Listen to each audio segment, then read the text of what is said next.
दोस्तों आज की वीडियो में हम लोग बात करेंगे जापान देश के बारे में। इस वीडियो में जानेंगे कि जापान की वैसे कौन सी बातें हैं जो जापान को दुनिया से अलग बनाता है। दोस्तों वैसे तो हम सभी जानते हैं कि जापान दुनिया का सबसे डेवलप कंट्रियों में से एक माना जाता है। दोस्तों जापान एक इकलौता देश है जिस पर परमाणु बम से हमला होता है और दुनिया में सबसे ज़्यादा भूकंप के झटके भी जापान में ही आते हैं। दोस्तों परमाणु बम के हमले और भूकंप के झटके के बावजूद जापान आज भी डट कर खड़ा है और पूरी दुनिया में टेक्नोलॉजी के मामले में सबसे आगे स्थान रखता है। तो दोस्तों आज की वीडियो में हम जापान से जुड़ी इसी तरह का कुछ महत्वपूर्ण और कुछ इंटरेस्टिंग फैक्ट्स के बारे में जानेंगे।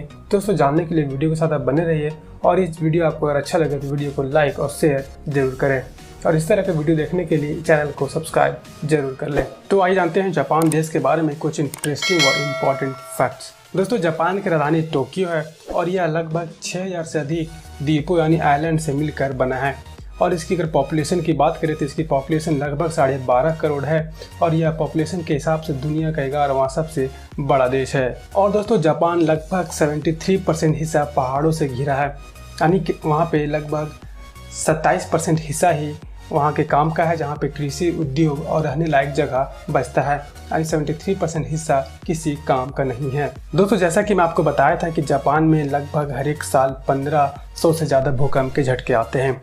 अगर इसे कैलकुलेट करें तो एक दिन में 4 भूकंप के झटके आते हैं। तो दोस्तों आप समझ सकते हैं कि जापान अपने आप को किस तरह डेवलप किया है कि इतने सारे भूकंप के झटकों को भी बर्दाश्त करता है और वो निरंतर आगे बढ़ रहा है। बढ़ते हैं अगले फैक्ट्स की तरफ। दोस्तों जापान की एजुकेशन सिस्टम इस तरह बनाया गया है कि वहाँ पे 10 साल से कम उम्र के बच्चों को कोई परीक्षा नहीं देनी पड़ती और दोस्तों जापान में बच्चे या फिर टीचर दोनों साथ मिलकर क्लासरूम की सफाई करते हैं। दोस्तों इससे आप अंदाज़ा लगा सकते हैं कि जापान में डिसिप्लिन कितना ज़्यादा इम्पोर्टेंट रखता है। दोस्तों ये इंटरेस्टिंग फैक्ट्स जानकर आप काफ़ी हैरान हो जाएंगे और आप चाहेंगे कि काश ये हमारे देश में भी होता। दोस्तों जापान में लोग सबसे ज़्यादा पढ़े लिखे हैं तो वहाँ पे लिटरेसी रेट 100% है। जहाँ अखबारों और न्यूज़ चैनलों में भारत की तरह दुर्घटना, राजनीति, डिबेट, फिल्मी जैसे मसालों को तवज्जो दिया जाता है, वहीं जापान के अखबार या फिल्मी चैनल में टेक्नोलॉजी से रिलेटेड या फिर इम्पोर्टेंट न्यूज़ ही छपती है या दिखाई जाती है। दोस्तों इससे आप समझ सकते हैं कि उस देश में कितनी डिसिप्लिन में रख के कुछ चीज़ें की जाती है और यही कारण है कि जापान और सब देशों से मुकाबले अपनी अलग पहचान रखता है। दोस्तों जापान के लोग समय के बहुत पक्के होते हैं और यही कारण है कि उस देश की ट्रेन भी 18 सेकेंड से ज़्यादा लेट नहीं होती। जहाँ हमारे देश में ट्रेनों का लेट होना एक आम बात है, वहीं जापान के लोग ट्रेनों के आने जाने से अपना घड़ी की सुइयां मैच करते हैं। दोस्तों ऐसा आप मान सकते हैं कि वहाँ के लोग अपने काम के प्रति और समय को कितना ज़्यादा महत्व देते हैं और यही कारण है कि जापान आज पूरे देश में एक अपना अलग पहचान बनाकर रखा है। दोस्तों कुछ दिन पहले एक वाक़या घटा जहाँ पर ट्रेन कुछ मिनट पर देर हो गई, जिससे वहाँ के रेलवे कर्मचारी ने पैसेंजर के पास जाकर माफ़ी मांगा और कहा कि आगे से ऐसी गलती नहीं होगी। दोस्तों आप समझ सकते हैं कि वहाँ पे डिसिप्लिन और अपने काम के प्रति लोग कितने जागरूक रहते हैं। दोस्तों बढ़ते हैं अगले फैक्ट्स की तरफ। दोस्तों जापान में तेशिरोजिमा नाम का एक द्वीप है और इस आइलैंड का नाम कैट आइलैंड भी कहा जाता है। ऐसा इसलिए क्योंकि अगर लोगों की संख्या 100 है तो बिल्लियों की संख्या लगभग 400 है, इसलिए इस आइलैंड का नाम कैट आइलैंड दिया गया है। और दोस्तों यहाँ पे अगर किसी को इस आइलैंड पे घूमना होता है या फिर किसी को जाना होता है तो अपने साथ कुत्ते को ले जाना बिल्कुल मना है। दोस्तों जापान का सबसे लोकप्रिय खाना फुगु है। फुगु एक फुगु मछली से बनाया जाता है जो कि काफ़ी ज़्यादा जहरीली होती है और इसे सही से नहीं बनाया जाए तो खाने वाले की मृत्यु तक हो सकती है। इसीलिए बनाने वाले रसोइया का लाइसेंस होना बहुत ज़रूरी है और इसे ग्राहकों को देने से पहले रसोइया को खुद से चख कर देखना होता है कि कहीं यह जहरीली तो नहीं है। फुगु का लाइसेंस प्राप्त करने के लिए रसोइया को लगभग 7 से 11 साल का ट्रेनिंग लेना जरूरी है। दोस्तों आप इससे समझ सकते हैं कि वो कितनी जहरीली मछली है और इसे लोग खाना क्यों पसंद करते हैं, क्योंकि इस खाने में भी उतनी ही ज़्यादा स्वादिष्ट होता है। दोस्तों जापान के लोग समय के साथ साथ सफाई पे भी काफ़ी ज़्यादा ध्यान रखते हैं।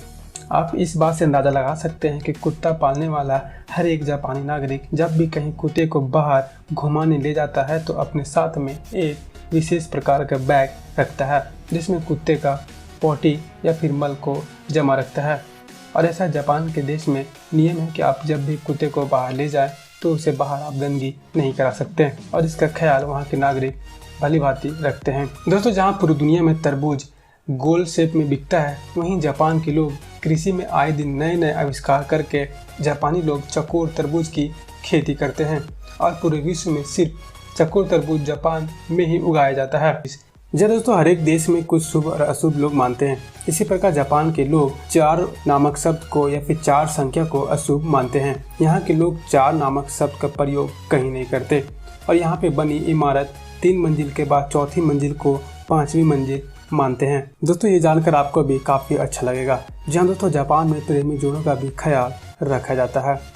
दोस्तों, ऐसा हमारे देश में नहीं है, लेकिन जापान में प्रत्येक शहर में इन जोड़ों के लिए एक अलग से होटल बनवाया जाता है, जहां पे ये जोड़ा आपस में जाकर बात कर सकते हैं या फिर अपने समय बिता सकते हैं। इनके लिए अलग से एक व्यवस्था किया जाता है, जो कि बहुत से लोगों को ये फैक्ट जानकर अच्छा लग रहा होगा। दोस्तों, जापान की कुछ अच्छी आदतें हैं तो वहाँ के लोगों की कुछ बुरी आदतें भी हैं।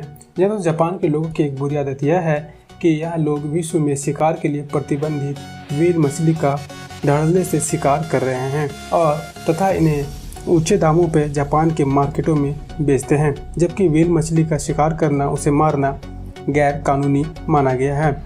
फिर भी वहाँ के लोग इसे धड़ल्ले से कर रहे हैं। तो दोस्तों, ये कैसा लगा जापान से जुड़ी कुछ इंटरेस्टिंग और कुछ इंपॉर्टेंट फैक्ट्स। अगर आपको अच्छा लगा तो मुझे कमेंट करके ज़रूर बताएं और वीडियो अगर अच्छा लगा तो वीडियो को लाइक और शेयर ज़रूर करें। दोस्तों, इसी तरह की वीडियो देखने के लिए चैनल को सब्सक्राइब जरूर कर लें। तो मिलते हैं एक नए वीडियो में नए टॉपिक के साथ। तब तक के लिए जय हिंद, वंदे मातरम।